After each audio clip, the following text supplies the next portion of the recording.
Michael Manley said, yes, people, better must come. Give me a chance and better must come, better will come. And so they bought it. But Michael's meeting with his longtime hero Fidel Castro would raise the stakes far higher in a way that he could never have foreseen. That was one of the things we disagreed on, because I was not sure if Jamaica could handle the fallout from that trip, or if the party could handle it. I didn't think we were prepared enough for that. Members of his own class were nervous. For the other Jamaica, the Jamaica of the wealthy and of the upper middle classes and the rich, things were quite all right, thank you. They'd done very well in the 1960s, you know, in the sort of last hurrah of the post-war economic boom. And why should it change? Michael Manley, I think, caught socialism like a cold and brought it back, and to some degree infected his party.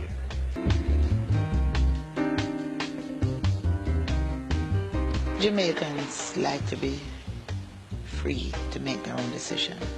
They don't want to feel that you control their lives. And what they'd heard about Cuba was about control.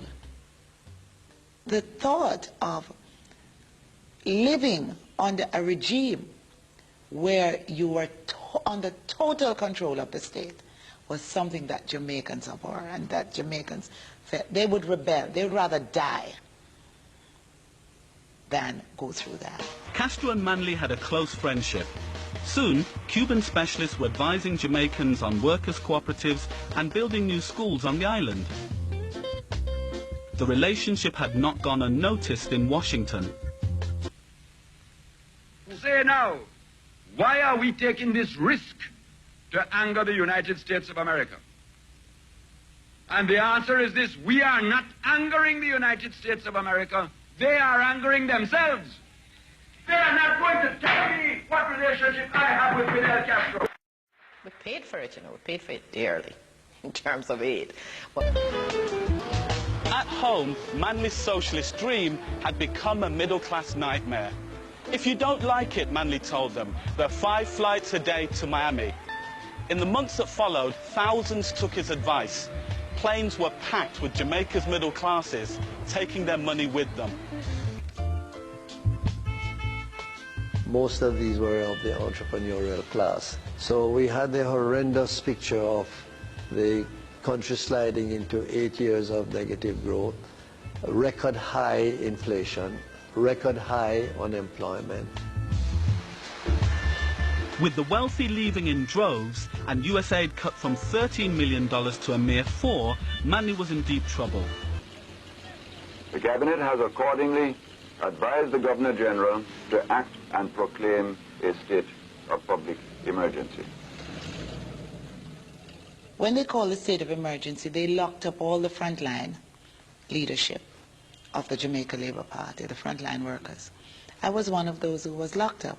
I was detained for 7 months, kept in indefinite detention, no charge.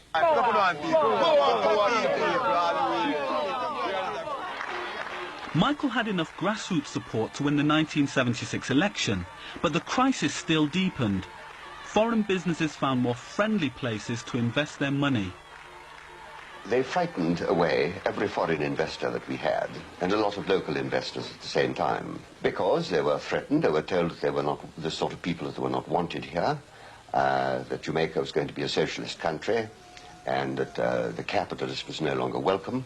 America was called a wicked imperialist capitalist nation, an exploiter, and the whole ambience of the place was very frightening to any kind of investment. The urban poor were losing patience.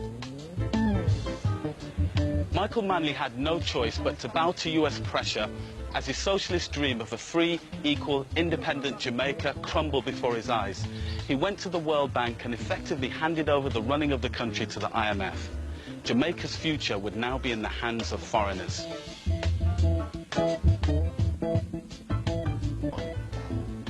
Less than 20 years of independence had brought the island back to financial slavery. The IMF loan of $29 million was not enough and came with strings attached, which put an end to social reforms and led to shortages. We can't get oil, we can't get detergent, we can't get flour, we can't get rice. Well, everything on a whole you can't get. For some crazy reason, I chose to have a baby in that 1980 election year. And he was premature. He was in the hospital for about 3 weeks in the intensive care unit at the hospital for premature babies. And I was able to interact with working class mothers on a day-to-day basis. They'd all come, we'd all come to visit the baby and our babies, and you know, we'd talk. And one of the things we talked about was the shortage of foodstuff.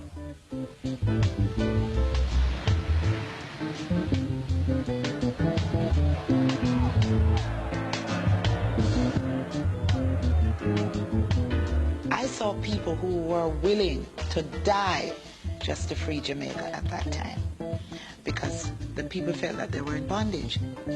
There are people who left Jamaica, who died abroad, very, very unhappy and very sad. There are people who still live abroad, who swear they'd never come back to Jamaica because there was such a bad experience for them. It was the downfall.